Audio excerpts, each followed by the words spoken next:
Alors, aujourd'hui, recette qui nous vient tout droit d'Italie. Recette particulière, pas courante, pâte au chocolat. Quand je dis pâte au chocolat, on n'est pas sur des pâtes au Nutella, hein, comme je l'ai entendu dire il n'y a pas si longtemps. On est sur une recette de pâte qui se fait à Noël, traditionnellement, voilà, pendant la période de fête, hein, tout simplement. Voilà, voilà. Donc, ce qu'il va nous falloir pour cette recette, déjà pour commencer avant toute chose, on prend des gants, on met les gants, la base. La base. Alors, par rapport à cette recette, il faut idéalement des pâtes qui soient des pâtes assez grosses, c'est-à-dire qu'on peut prendre des pâtes qu'on veut, hein, peu importe. Il y en a même qui font des spaghettis, pourquoi pas.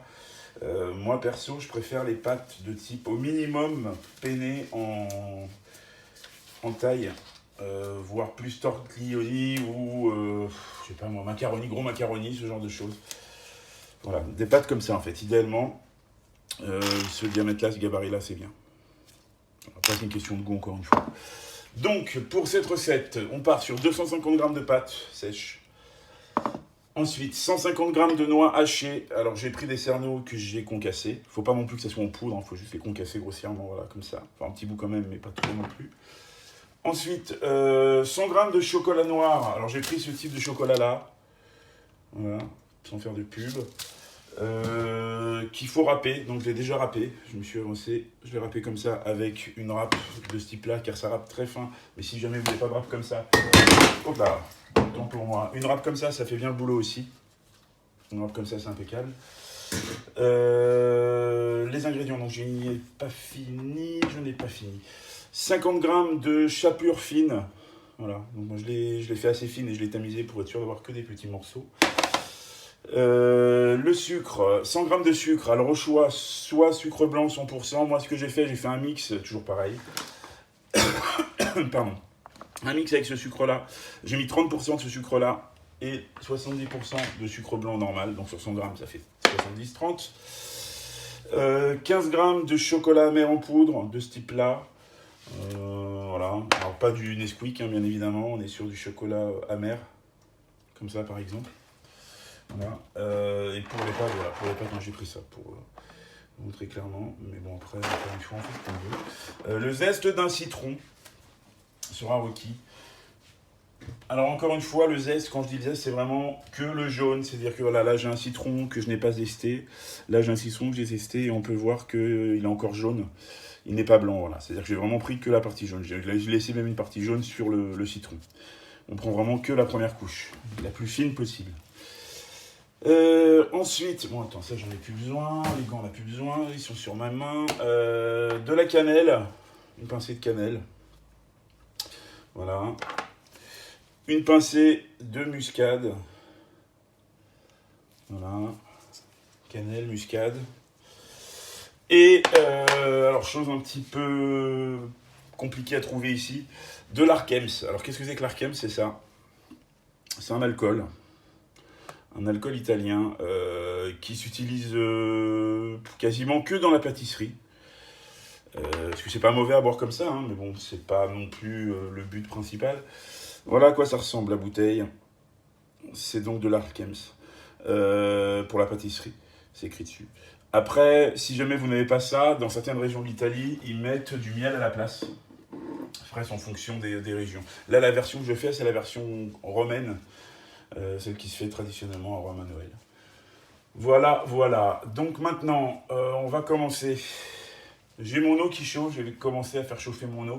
Alors par rapport à l'eau et les pâtes, il y a une règle à respecter pour toutes les pâtes. C'est la règle des 10-100 000. À savoir, 10 g de sel égale 100 g de pâte égale 1000 ml d'eau. Ce qui fait 1000 centilitres, pardon. Ça fait un litre. Non, pardon, non, 1000 millilitres, oui, c'est ça. On est donc sur 10 g de sel, 100 g de pâte, 1 litre d'eau. Ça fait 1,10 en fait, voilà, c'est ça. Pour faire plus simple, c'est 1,10. Vu que là, c'est des pâtes au chocolat, je ne vais pas saler mon eau. Par contre, j'ai mis un très très gros volume d'eau, j'ai mis 4 litres d'eau pour 250 g de pâte. Voilà, sinon je crois qu'on est bon, tout est dit, tout est là. Ouais, tout est dit, tout est là. Je vais juste prendre mon zeste de citron, voilà. façon, il va falloir tout mélanger dans peu de temps. Dès que les pâtes seront prêtes, on sera bon. Ah ouais, une autre petite chose, j'ai oublié de prendre une petite louche. Parce qu'il va falloir prélever une ou deux petites louchettes d'eau chaude de cuisson qui contiendra l'amidon pour les mettre dans le chocolat après, pour faire une base de pâte. Un peu comme on le fait pour des carbonara. Des vrais carbonara, j'entends, hein, pas avec de la crème fraîche. Donc, on est bon. On prend la chapelure. J'ai juste regardé ici. Hop là. J'ai juste décalé un peu les ingrédients pour que tout passe bien et tout soit bien visible. Voilà. On peut dire qu'on est bon. Donc, le chocolat. On va mettre dans le chocolat notre zeste de citron. Voilà.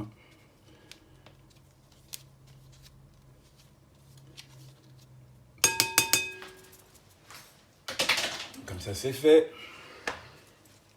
On va mettre notre cannelle. Bon, là, c'est un peu en fonction des goûts de chacun. Voilà, moi, j'en mets un petit peu, parce que j'aime bien la cannelle, quand même. La muscade. Bon, là, on va être un peu moins lourd sur le dosage, voilà. C'est bon, pas plus. Le chocolat en poudre noire, hop. Bon, alors, on peut en garder un petit peu pour en saupoudrer après sur les pâtes une fois qu'elles sont prêtes à servir. Bon, après, ça reste de la déco. C'est très très simple comme recette. Hein. Les noix.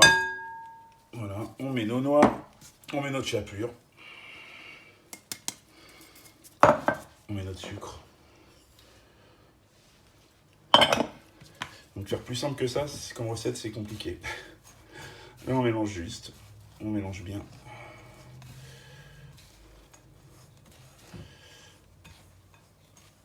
Le tout. Voilà.